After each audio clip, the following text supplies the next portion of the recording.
We're at Olynthus in Greece. I love this picture. I feel like if we just leveled many city blocks of St. Paul and Minneapolis, this is the footprint that we would get. Alleys in between the houses, certainly on my street, and then all these neat houses in a row opening up. What do you not see? What do you not reconstruct? You have the plan that I gave you last time, right? Did I give you guys a sort of city? Or maybe I just gave you a house plan.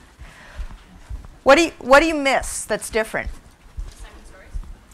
Well, right, we missed second story. I mean, we assume that they were there. No, I'm talking about what do you miss that we can tell is not there? Paved roads. One more time. Paved roads. Oh, paved roads, paved roads. Well, yeah, all right. Something that we think of as a normal part of our, if you have a house. Yards. Yeah. Yeah. Because the outdoor space for every house was indoors, was inside the house. It was the courtyard, which was open and usually paved because it was open. And so you didn't want it to get muddy. You needed it for workspace. But that was the way that light and air came into the house.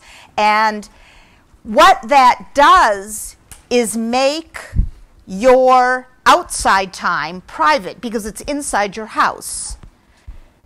So every house is flush up one against another, and things inside the house stay private.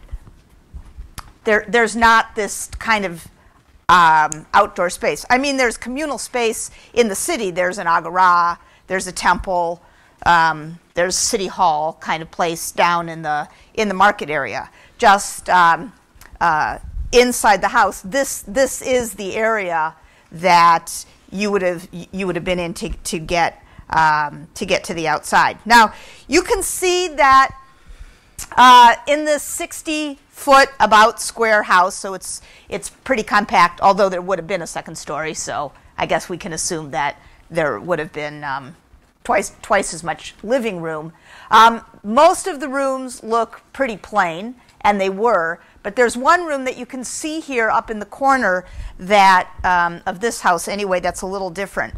About 60 of the 100 houses that were excavated at Olynthus have one of these special rooms.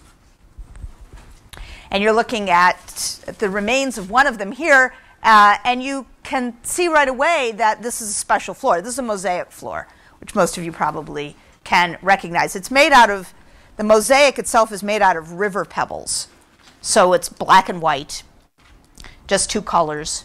But still, it has a cool picture and a design. You can imagine that this is something like a stone carpet. People had textiles, as we know, because there were loom weights and spindle whorls and the equipment for weaving found in houses, and people made all of their own textiles, clothes, blankets, rugs.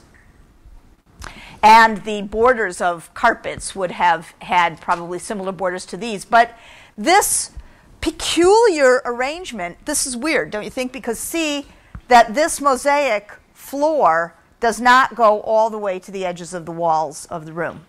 It leaves a border, and that's what this is right here, is a raised, just a slightly raised U-shaped platform.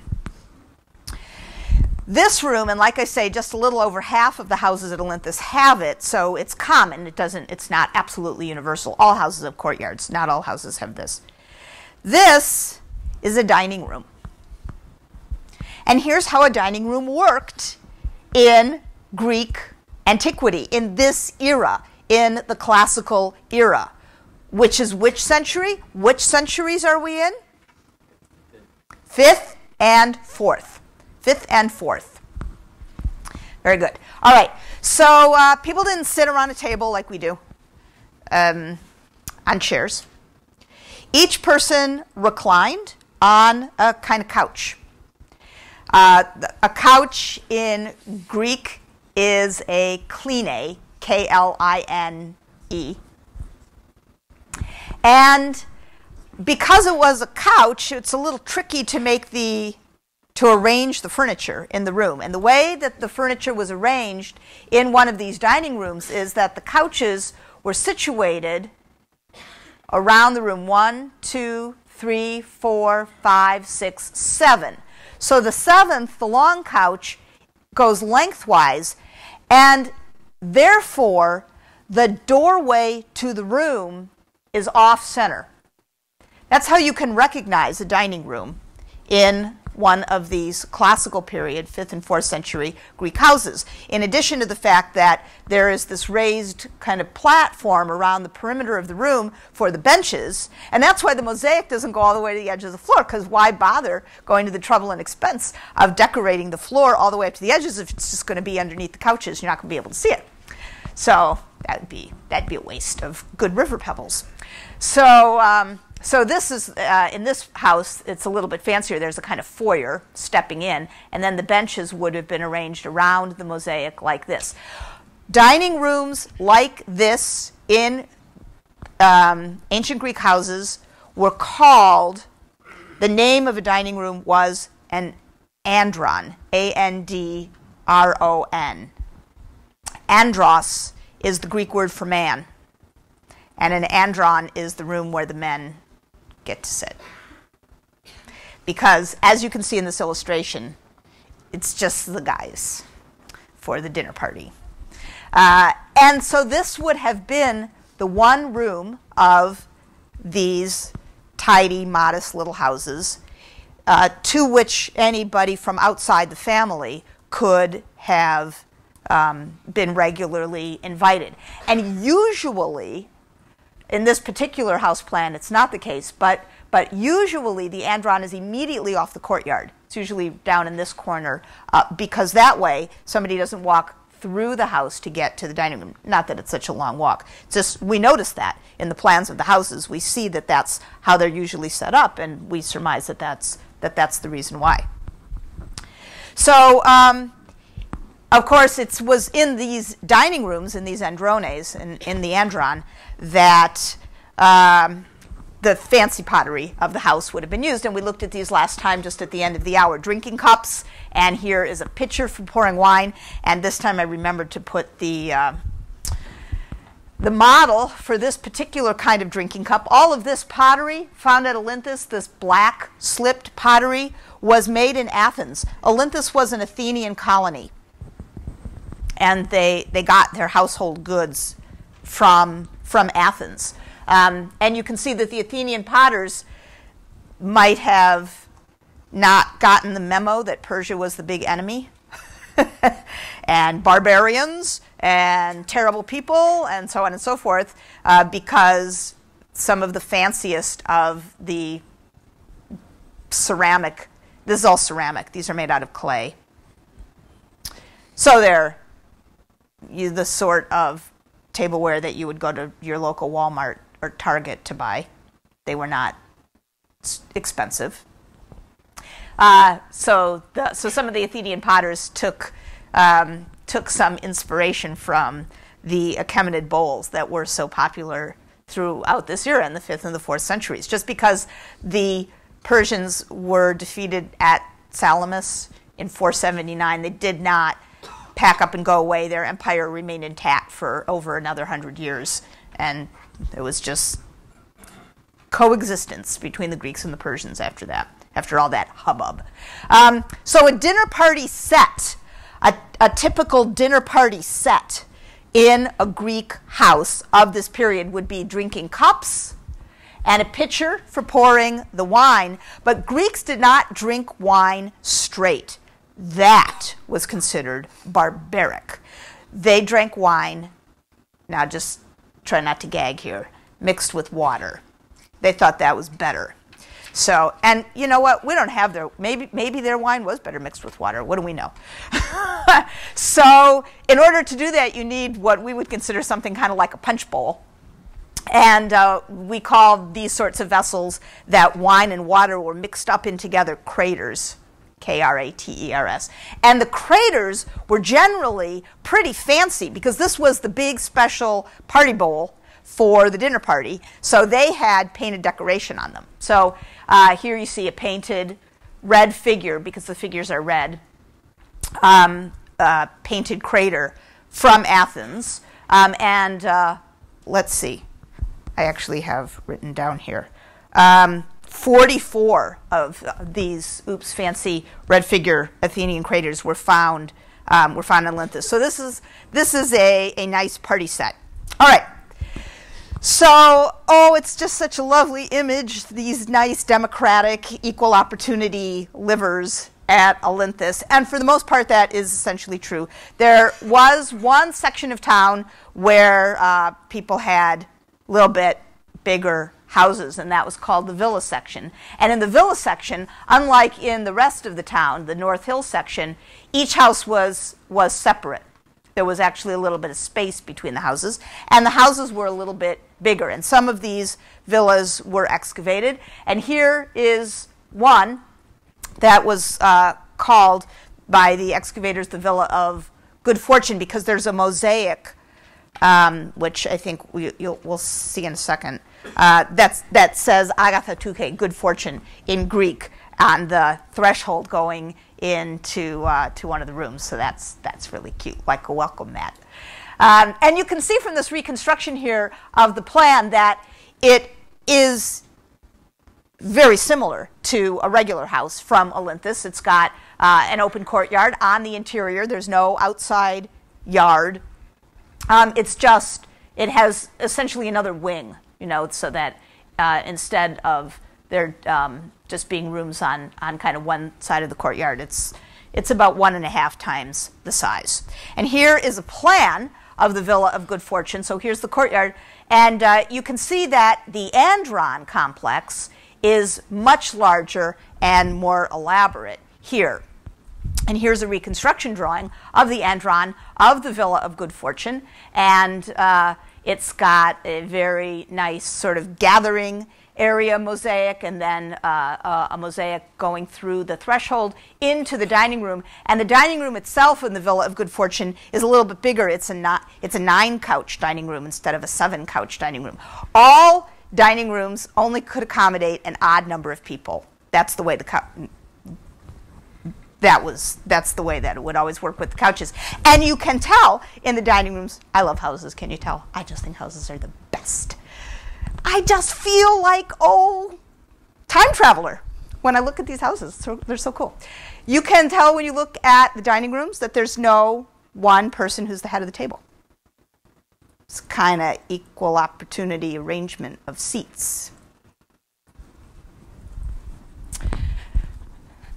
The mosaics in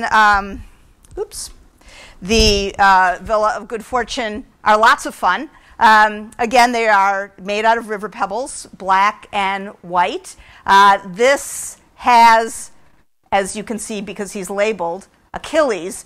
If you've ever felt bad when you've looked at a Greek sculpture or a painting on a pot, like for example, if you've ever gone to the MIA or you've seen a picture, and you felt bad because you can't recognize which character you're looking at, you're not alone. The Greeks couldn't either. That's why they get labeled a lot. How would you know, necessarily? So there's some gals on seahorses, and there's a tall gal standing in front, and then there's a nude fellow sitting on a rock. And Greek myths being the kind of repetitive story that they are, you can imagine a number of different characters that this could be. So in order that the people who have been invited to dinner can appreciate the heroic story that is being evoked here, the dude is labeled Achilles. So this is Achilles with his mom Thetis, and as you all know, Thetis was a sea nymph. And she's got some sea nymphy attendants with her. So this is just some fun little, I'm cultured, I know about the Homeric epics, I know about the Iliad, and here's Achilles welcoming us to the dinner party. And then the main room of the Villa of Good Fortune has this fun mosaic. There's Dionysus with his Thyrsus and his panther chariot, and a little Cupid figure, and then figures running around. And as you can see, this is so cute. They're each facing in the direction that you would be if you were on the couch looking down at them. So these, for example, are upside down because you would be on this back couch looking down at these figures. So for you, they would be right side up. And it's just some Maenad procession moving around. And then in the little foyer, or the little step-through area, are two satyrs with their goat bottoms and their horns, looking down at the big crater that is going to provide all the fun for the party. So that is very cool. Now I have a small mystery for you. Of the 44 ceramic, beautifully painted ceramic craters found at Olympus, only 5 were found in houses with androns, with dedicated dining rooms. So just over half the houses have androns, just under half had ceramic craters, and with the exception of 5, they aren't the same ones. Isn't that mysterioso? Why would that be? Just a small mystery, put your thinking cap on, talk to somebody, try to come up with an explanation. This is the sort of thing that archaeologists like to sit around and think about.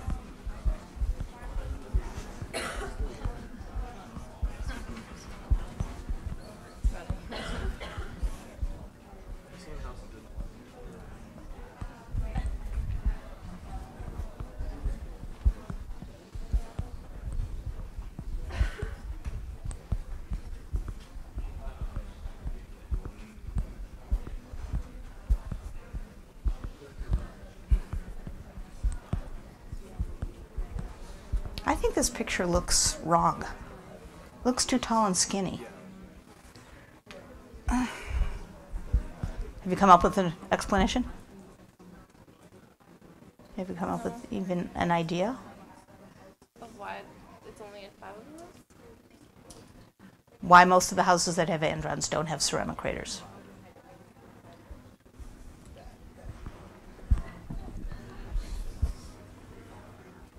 Weird, huh? Okay, what do you think? We have androns and we have ceramic craters, but not in the same houses. Were there craters made out of other materials than dining room? Or were there still craters at all? There were no craters at all. Right.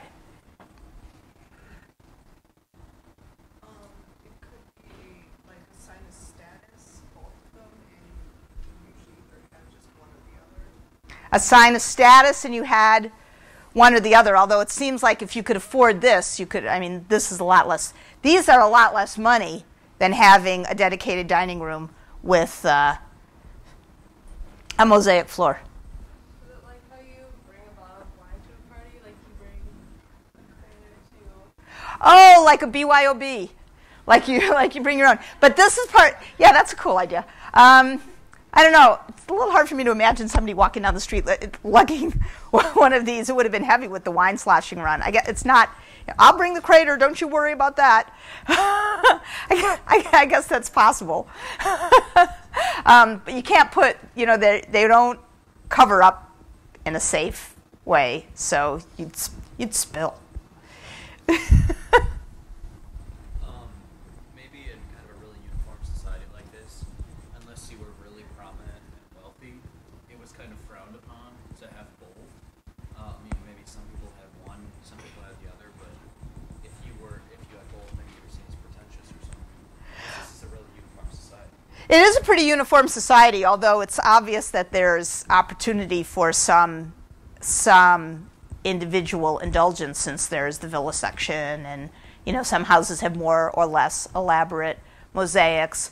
We don't, that's an interesting idea. The uniformity seems to be part of the way it was, not some kind of top-down, there's no dictum that says, oh, people have to be this way. Well, maybe it was just societal. Like maybe people just Was just frowned upon? Yeah. Guess that's, possibly. There's the observation, the original observation of maybe there were craters made out of other materials is the one that most archaeologists would go with. And the reason that craters made out of other materials haven't been found is because what we think is that if you were wealthy enough to have a setup like this, you were probably, wealthy enough to have a crater made out of an even fancier material. And so the people who had these, this was as good as it got for them. This was as fancy as it got. They didn't have enough money for this, but they still had their dinner parties, perhaps in the courtyard. And the folks who were a little bit wealthier had some more of the accoutrement of wealth. Yeah? What happened to these people? What a good question. Let me tell you what happened to them. You're like my setup guy today. I was just gonna say if they were taken over or whatever, since those are the fancy houses, those are probably the places they probably rated the most. The observation down here was, well, what happened to these people? Because if we don't have those sorts of remains from the fanciest houses, maybe it's because they were raided. And that's true. In the year 356, this fellow, Philip, 359, sorry, became king of Macedon. Macedonia is a region in what is today northern Greece, modern northern Greece, and actually part of the region is its own country of Macedonia today. And unlike the southern and mainland of Greece, unlike this area, after the Bronze Age, this area remained a zone where kings stayed as the head of the political unit. There was a continuous royal dynasty. And this is not an area that democracy, the great governmental revolutions that took over city after city of the mainland and southern Greece ever penetrated to. So there were kings all through the 9th and the 8th and the 7th, 6th, the 5th, 4th centuries in Macedon. And in 359, Philip became the king. And he had a kind of expansionist attitude. And he began laying the groundwork for seriously expanding his empire, which would, after he got done with the first few preliminary steps, bring him to invade, and he assumed successfully take over the territories here of the Achaemenid Persians. So first, he needed to take over all of Greece. And in order to start taking over all of Greece, he began right up here in his backyard in this region of northern Greece. And in the year 348, he attacked and demolished the city of Olympus. And these are skeletons from one of the mass graves that were found by the American archaeologists who worked here in the 1930s. Philip went on to win several successful battles in southern Greece. But in the year 336, before when he was on the eve of having consolidated his rule over all of Greece, and he was ready to begin the invasion of Persia, he was killed. And so his dream of taking over the entirety of the Achaemenid Empire could not be realized, but his son, Alexander, who had been raised to be a soldier, took over the plans that his dad had arranged. And in the year 334, just 2 years after Philip's assassination, Alexander crossed the Hellespont, came to Troy, went to the temple on the top of the citadel. There was a temple to Athena on the top of the citadel at Troy. Found in the temple the armor of Achilles. Put it on, found it to be a perfect fit. Oversaw the sacrifice of 1,000 oxen, and after an initial battle up here in the territory of Troy, began his successful and rapid assault of the Persian Empire. Now, I say assault, but really there were just a very few fixed battles that the Persian army waged against Alexander. Almost every city where Alexander came simply opened their gates and said, hi, fine. This particular excursion up here to the central part of Anatolia was to the site of Gordian, where there was an object, a great big, huge, heavy knot, and a prophecy that he who could unravel the knot, the Gordian knot, would be the conqueror of Asia. And Alexander cut it in half with his sword.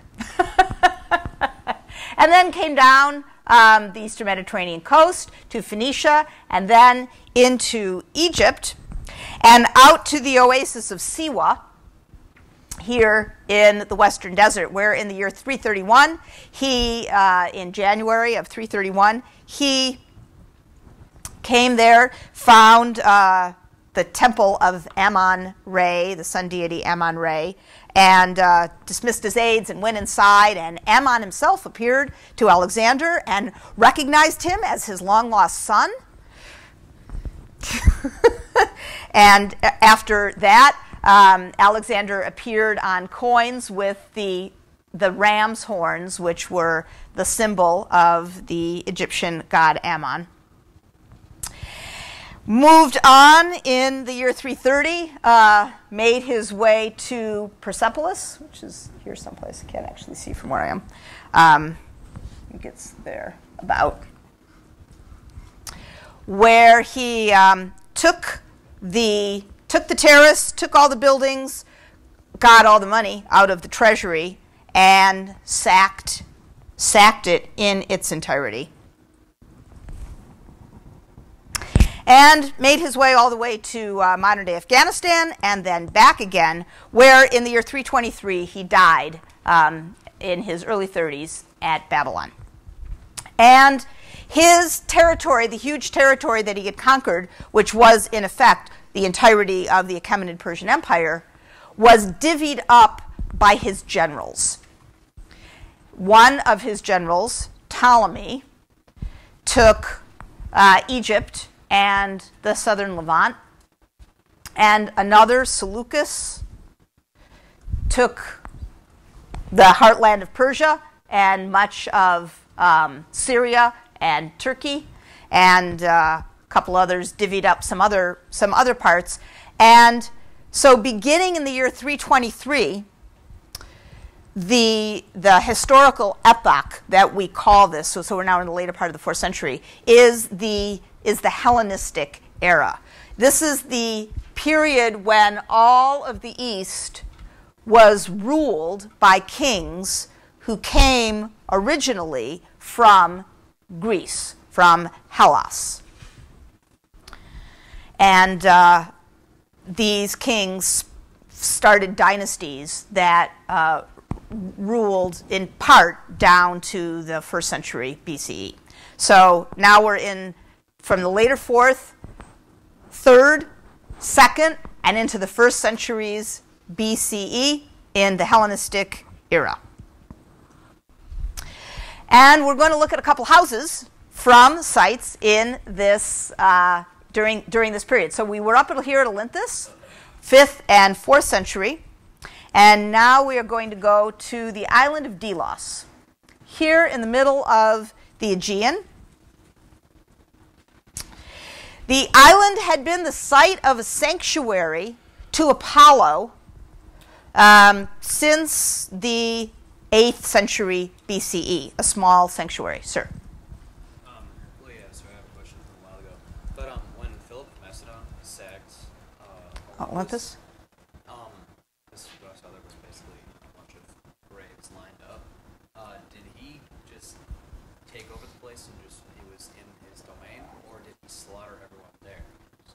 He slaughtered everybody there. It was never inhabited again. That's one of the reasons that there was so much to find. If people had just moved in, if it had been turned over to another government, then we would not have all these remains just lying in the houses of that period.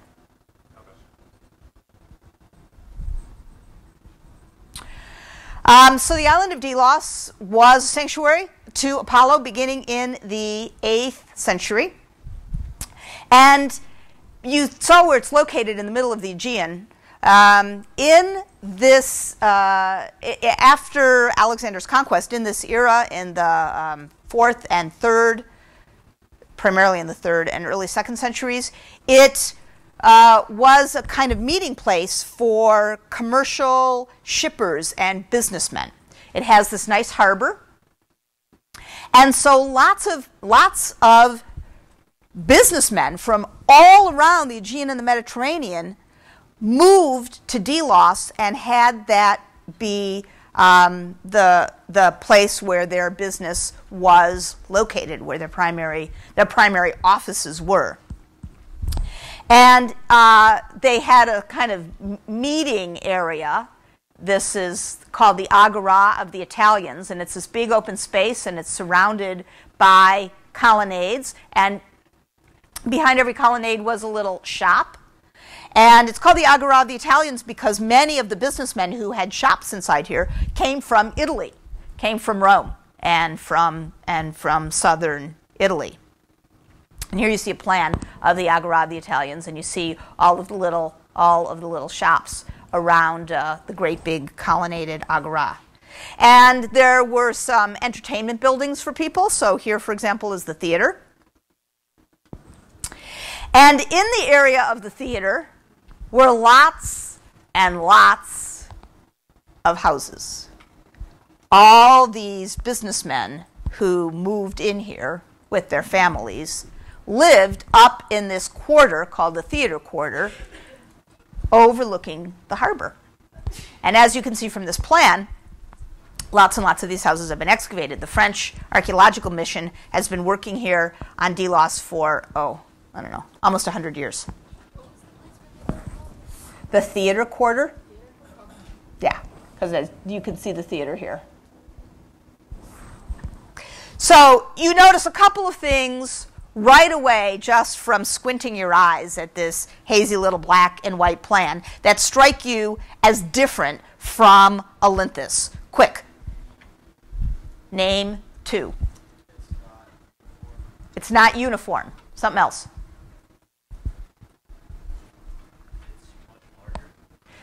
What's much larger? Oh, the area? Well, I don't... yeah, maybe it is, actually. Just trying to think, walking around Olynthus and walking around Delos. There's more excavated. There are more houses excavated here, so maybe in that way it seems it might be a little bit larger. Population-wise, density might be a little bit bigger. The houses don't seem So not only are the streets not uniform, the houses aren't uniform. The houses aren't uniform either. They still do kind of all hook up with each other. Here's a house. Here's a house. There's streets that you can make out, but there's a lot of sort of add-ons. You know, people have just as they want to build, they build. There's no overarching plan from the get-go. And here you see an aerial view of the houses, and you can see that in a lot of them there were shops in front of the houses that opened straight on to the street, and then people's houses were behind the shops. All right, most houses on Delos, we're talking now 3rd and 2nd century BCE, have a courtyard like the houses at Olynthus, but the courtyard is pretty different.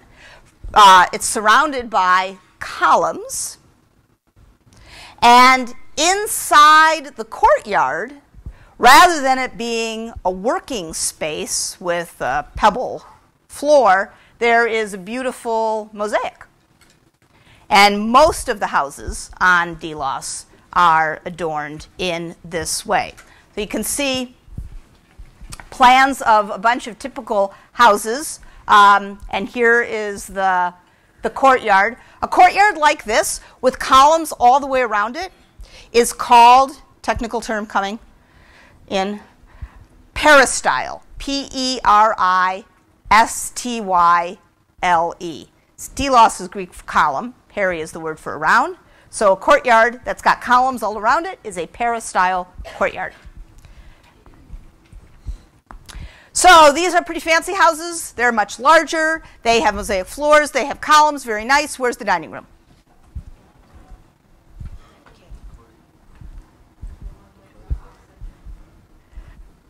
So in this house, where's the dining room?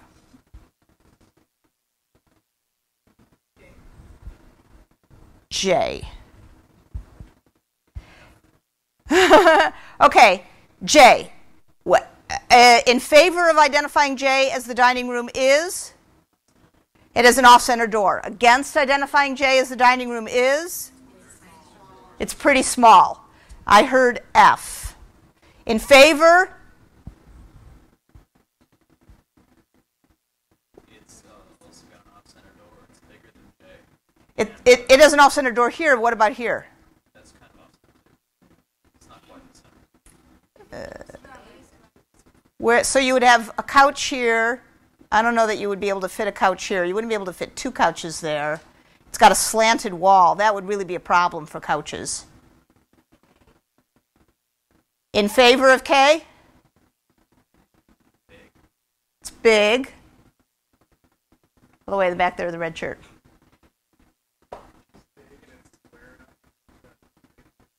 Where would the couches go? What's with this? Those are great big doors. How about where? In the courtyard, D. Oh, in the courtyard. Well, I'm not saying that you could not have a nice party here, but you would not be able to set up couches in that kind of intimate setting. I don't mean like all around the outside. I mean like within the columns. Oh, but the mosaic floor is there. And this is open to the sky. I mean, you'd get rained on, and there was probably water sometimes on the inside there. And so K, very big, directly off the courtyard. In fact, directly on the axis of the house. But where would you put the couches?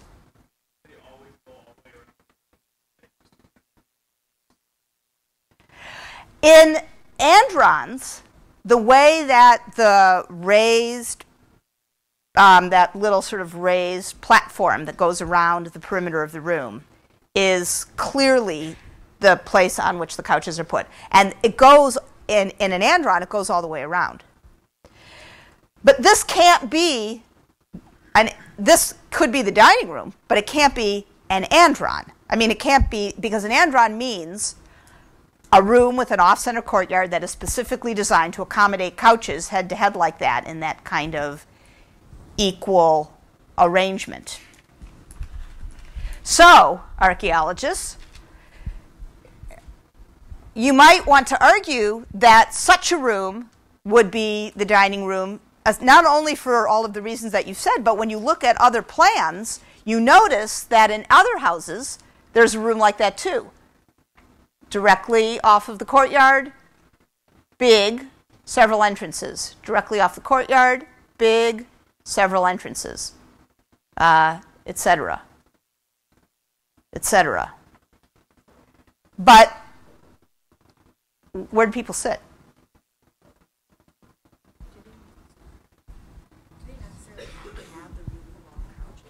Did they necessarily have to have the really long couches? If they don't, what do you postulate? Chairs or just things on the floor. Movable furniture. We postulate movable furniture, which has an interesting advantage or disadvantage, depending on your point of view, over an andron. What's the biggest difference, dinner party-wise? Think about your seating chart now, fellas and gals. You can arrange it however you want. So if you want to arrange it so that one person is more important, more centrally located, other people are more subservient, some people are, closer to the kitchen. They're like here, for example, it's probably a little sort of servant's room. You can do that. You can start, in other words, to incorporate a sense of status in the way you arrange the furniture for a dinner party.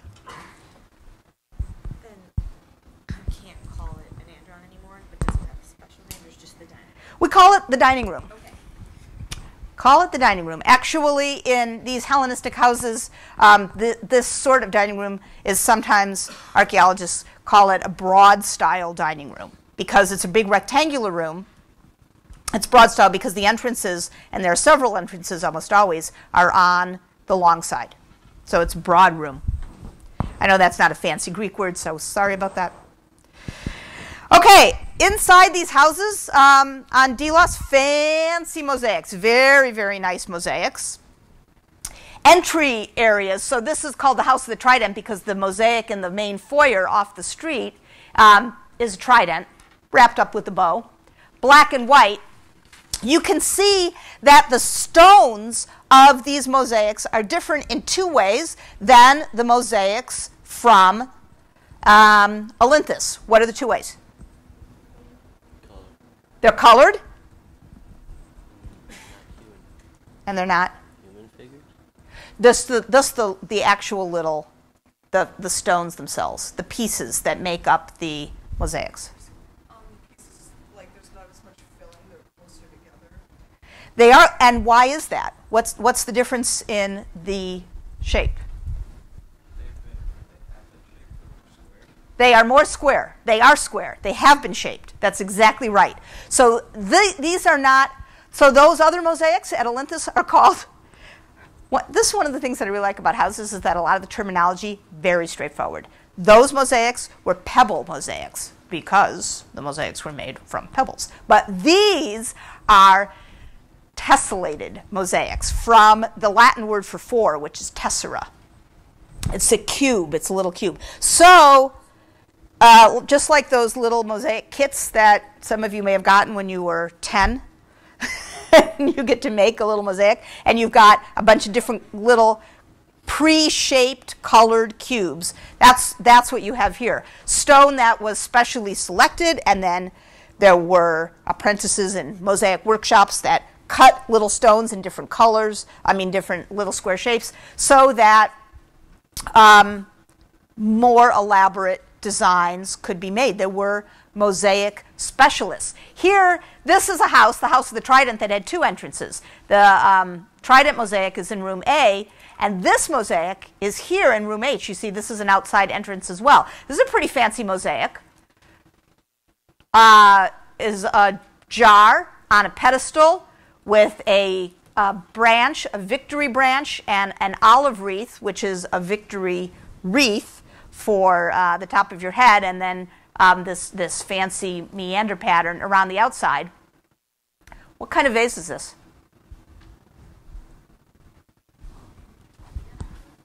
It's an amphora. What kind of amphora?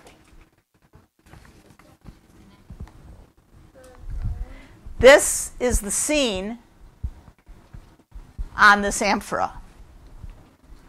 The mosaicist has been commissioned to make a special kind of amphora. What is this? What's going on? Horses running. What kind of amphora? A prize amphora. Which prize amphora? Yes, from which city and which festival? Yeah, it's a Panathenaic amphora. The Panathenaic continued to go on for 600 years in antiquity. I mean, it didn't just stop after Alexander started.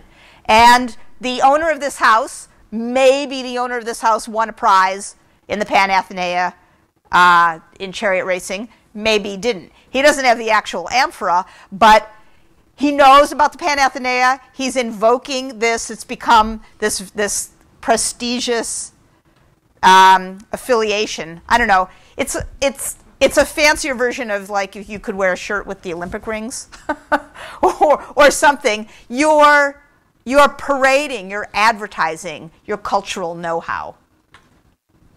What did you say these were called? What did I say what are called? They were pebbles and these. Oh, these are tesserae. Tesserae, tesserae. So some of the floors in the rooms are just cool, very fancy, clearly lots of fun. These tessellated mosaics like this one that you see here inside one little side room. This does not look like a room that you would think would be important enough, big enough for the owner to have gone to the trouble to pay to have a tessellated floor. But almost all of the rooms of many of the houses in the theater quarter have these elaborate floors, just because people could. They had money. You know what happens with money? Burns a hole in your pocket. Feel like you need to spend it. Then everybody knows you had it and you spent it. So it's just a display of status. Yes. Never mind, you answered my question. I did. Yes. Excellent. Oh, yeah. Here's detail. I took this picture. I love it because you can see some little weeds poking up inside. If you would just see this, a close-up of this, you might not realize what it was. And so this lets you know that it's actually on the ground and sort of shades of M.C. Escher. The walls of rooms were decorated. They were painted, sometimes painted stone, but more often the stone was faced with plaster, and then the plaster was smoothed over and painted.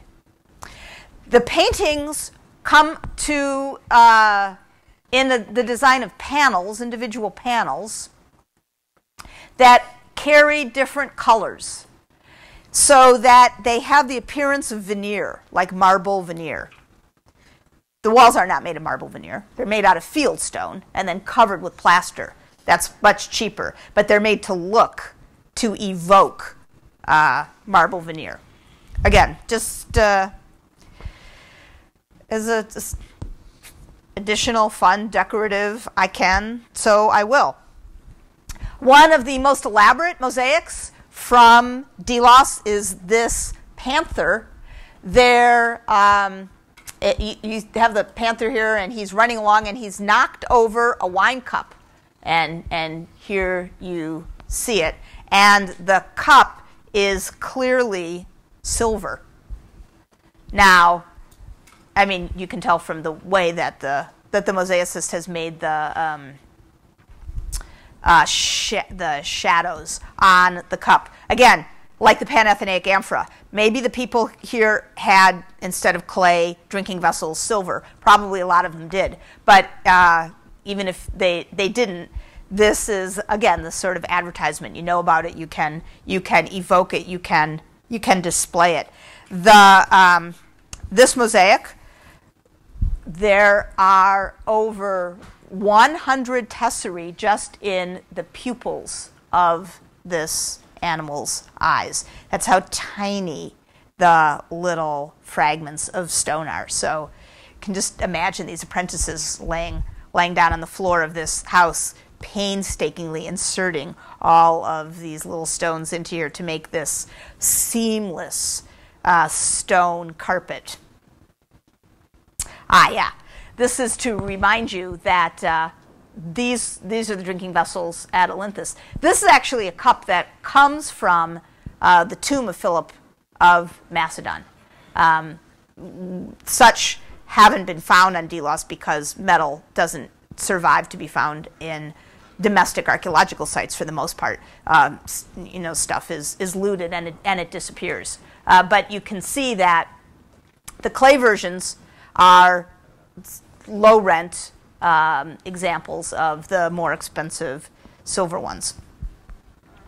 Here's one of the most fancy courtyard mosaics. This is one of the reasons that it's not likely that people would have been setting up dining facilities inside here, because you can see that they're sunken down. So you have to imagine that the columns held up a roof that went around the perimeter of the courtyard, but this was the piece that was open to the sky, and water would have collected inside here. So here in the House of the Dolphins, there is a big centerpiece mosaic, and in the corners of the mosaic, there are dolphins cavorting. They're pairs of dolphins, and each of the pairs of dolphins has a little rider. So it's a contest, and each of the riders carries a symbol of one or another of the Greek gods. So it's just this fun fake contest. And this rider carries the thyrsus, which is the symbol of Dionysus. So that's just fun and cute. All right. The personae of the people inside these houses. Lots of figurines have been found, like these, and this, and this. Who are they? Deities? Important people?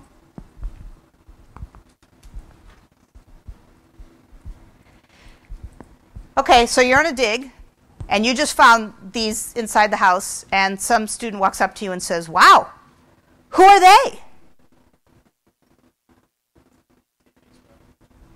Deities?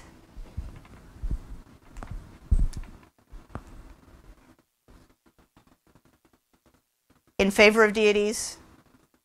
Why? Oh. How big are they? Little? Clay?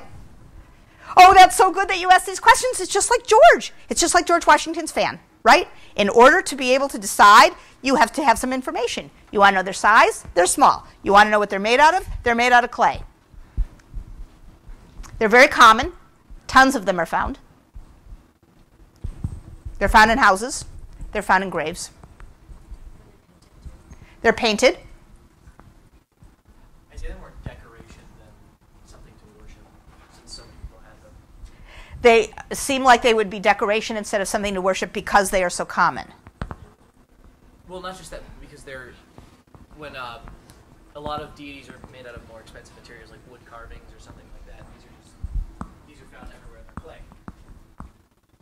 Remember these? Where are these from?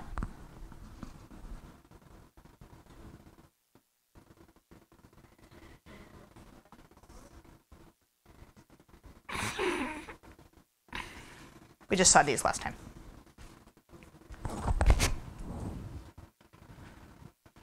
What side are they from?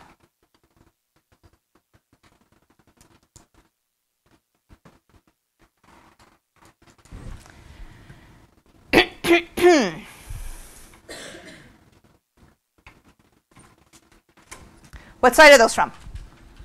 Sir.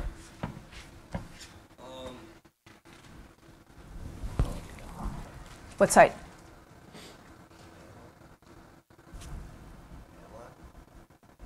These? Babylon? Babylon? What site? You. Yeah.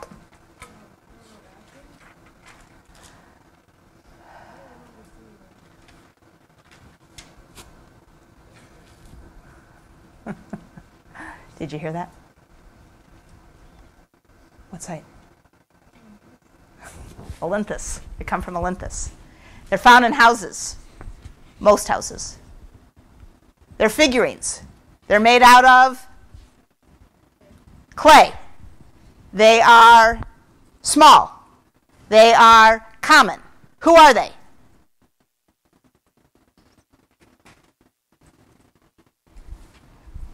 Weren't most like deity statues found in temples though? Like public. These are not statues. These are clay figurines.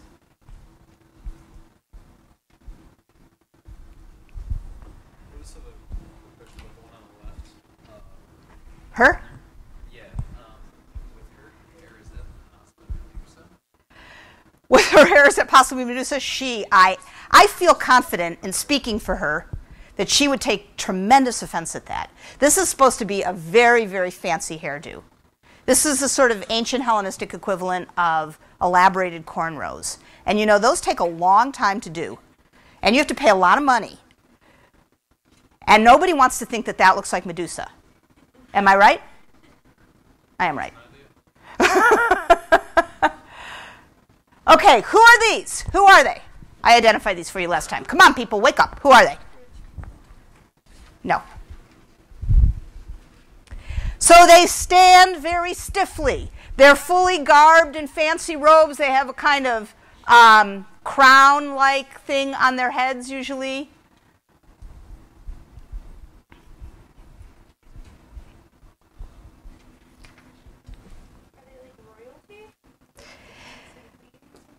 Well, these were found at Olympus. So probably not. So there are two options. One is that they are deities, and the other is that they were the ladies of the house.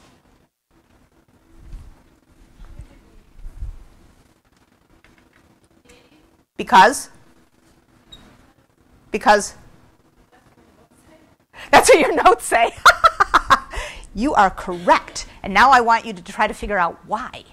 Why? Why did I identify them as deities for you?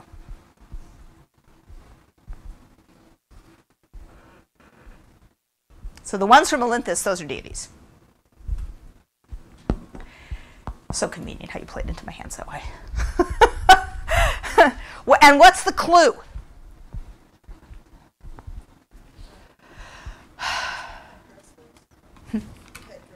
The headdress thing? Right. This is a special headdress. It's a kind of crown-like thing. She's holding an offering. They're very stiff and formal. We have, from the classical period, figurines of regular people doing regular life things, but it's obvious that that's what they are. They're baking bread. They're grinding grain. So it's not that there are not decorative figurines of real people in the classical period, but they are not common. They usually occur in graves, not in houses. People, regular people, did not have themselves portrayed, for the most part, in any kind of artistic form as representational in the classical period. What if she was very wealthy and just wanted to Who? show- Which? Who? Well, Are you talking about these? well, you said that before you told us that they were deities. They could either be deities or the ladies of the house. Uh-huh. If they were possibly ended up being the ladies of the house, maybe they were just really wealthy and preferred to show themselves as being noble instead of like baking bread or something. You know, a priori, you can't say that's not the case. It's just that, like I say, we have figurines of people doing regular daily life stuff, and then we have figurines like this. They are small versions of what we know cult statues look like, the statues of deities that were in temples. They look very staid, very stiff, and serious. They are not doing any real life stuff. So that there are two categories of figurines: figurines of men and women doing regular real life stuff, and these sorts of figurines. Well, yeah, I'm just thinking maybe somebody wanted to portray themselves that way. Maybe they wanted to portray themselves as wealthy, but we don't have. We find these in small, you know, very unwealthy like contexts regularly. So that doesn't really look like it goes with that. These, what's the difference? If you have to describe, well, you have a set that look like this, and then you have these sorts of things. Bottom ones are way more elaborate. Well, yeah, they're also better preserved. I mean, we can have good ones of these too. So, but they are elaborate.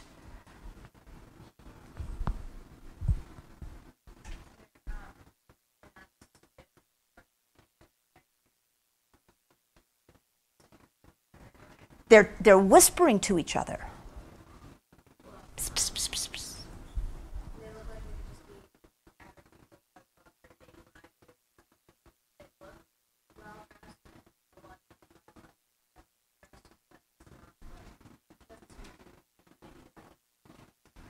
They are in real life or regular world, engaged in regular world activities. She's coming home from the market. She's carrying a basket. She's just draped herself over a tree trunk. She's sort of standing with her gown all hooked up. These two are whispering to one another.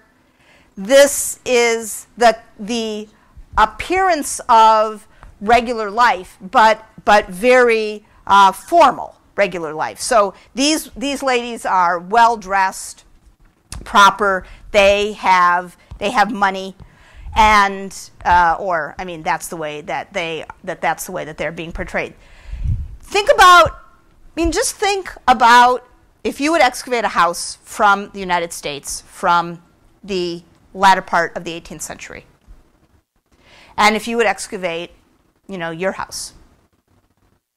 The amount of additional decorative stuff and stuff that celebrates regular folks, pictures and posters and whatnot, that you would not have seen in houses from the late 18th or 18th century or from the 19th century.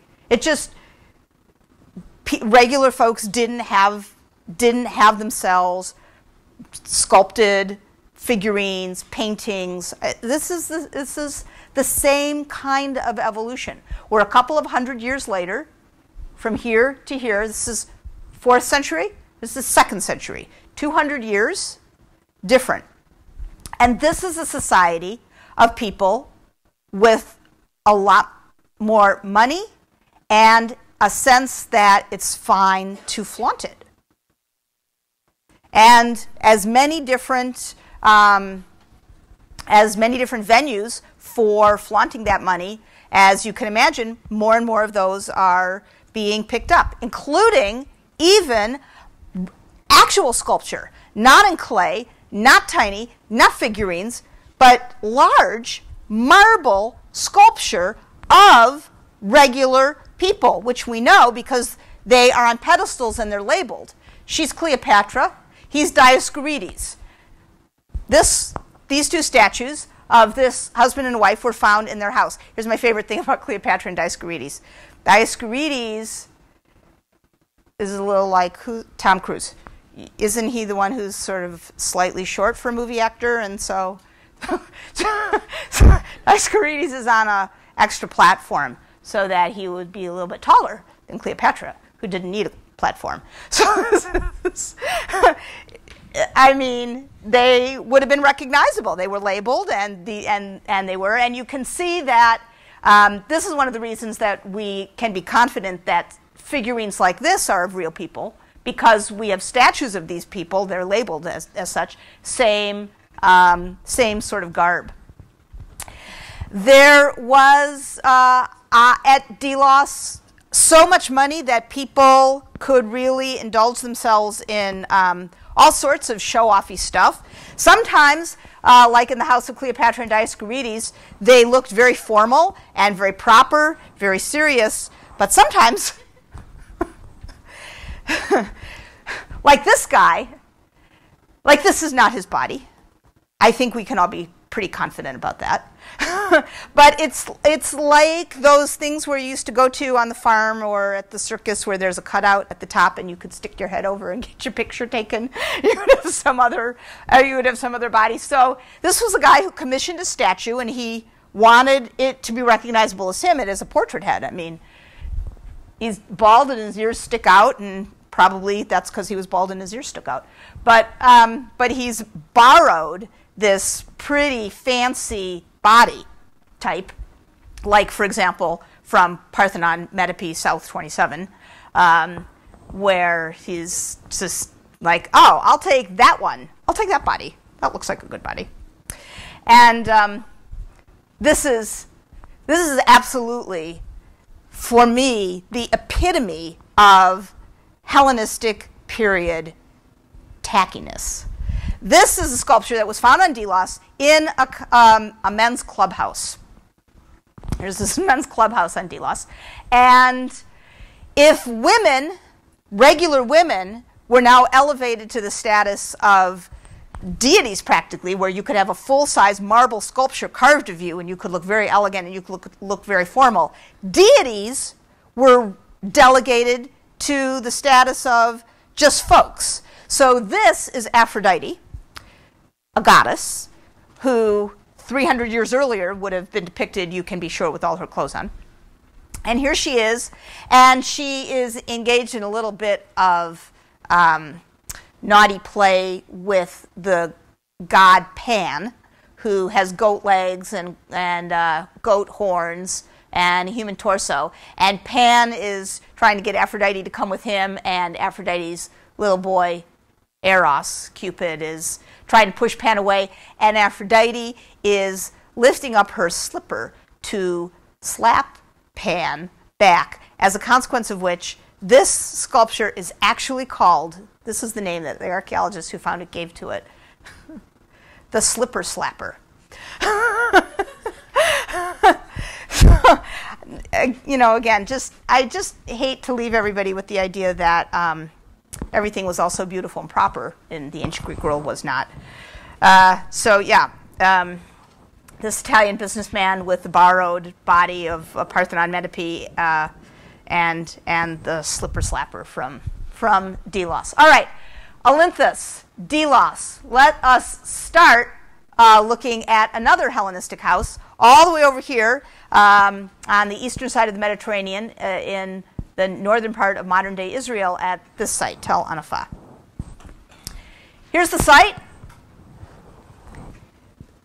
And excavations over 14 years uncovered one large villa, a big villa. So this is a rural, this is like having an especially nice cabin up north.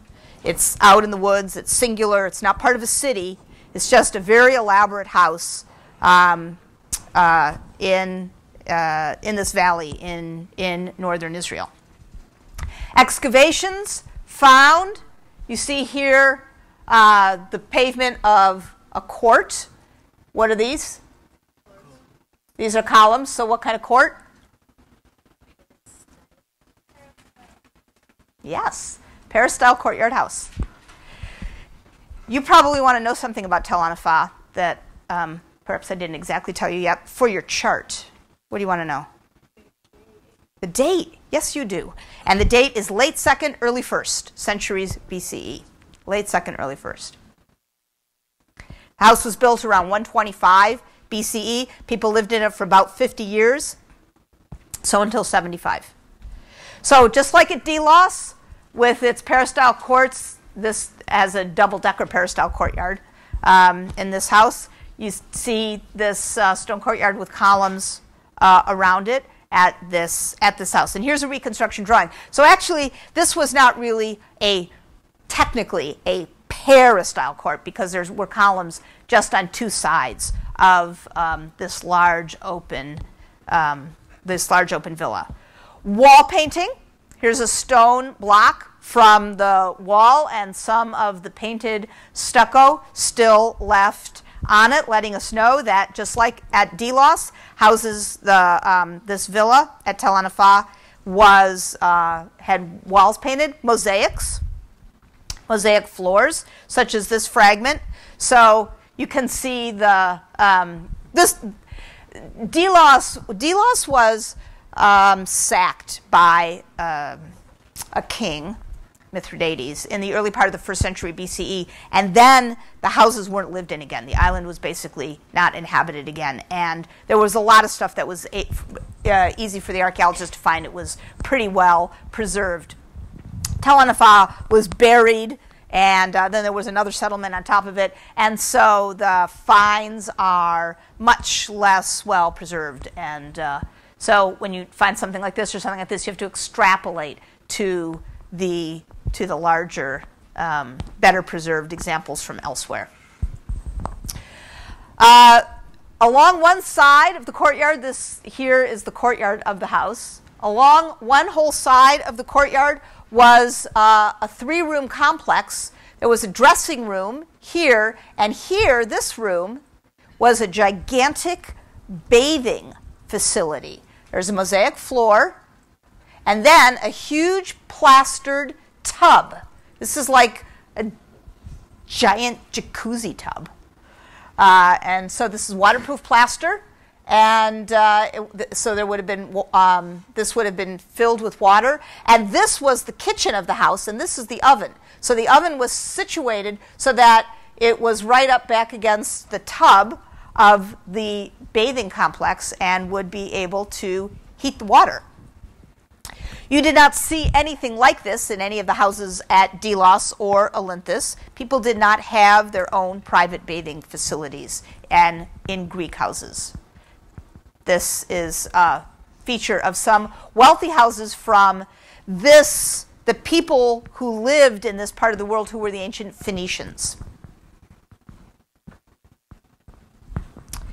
Immediately outside the kind of foyer or entryway into the bath complex, so this doorway here is this doorway here. You see this room, you might see all these little dark spots. All those little dark spots laying on the ground there are fragments of red slipped pottery. And you see an archaeological conservator here putting all of the pieces of this stuff together. If you put them all together, you get hundreds of vessels like these, and this was the way that these folks set their tables. You must ignore the chopsticks. I'll tell you why they're chopsticks, and then we'll pick up Tel Anafa next time. So when I was a graduate student, and I was working on my dissertation, and I worked on material from this site, I wanted to get a picture of the way these things would have really worked for people in the past. I was not so interested in the types. I was just interested in the real life. So one night, after the conservators had left, I got a friend, and we had brought in fruit and a bottle of wine and candles, and we set this all up so that we could take a picture of all the plates the way they would have really been used. But then we'd forgotten silverware, and there wasn't any silverware in the lab. But archaeological conservators use chopsticks as tools. So we put the chopsticks down, thinking, oh, well, we'll just put chopsticks down. And then we took the picture, and she never knew. And then, ever since then, I've had to explain why there are chopsticks in the picture, because people did not use chopsticks in this part of the world. Okay, bye. See you Thursday. Missed out on some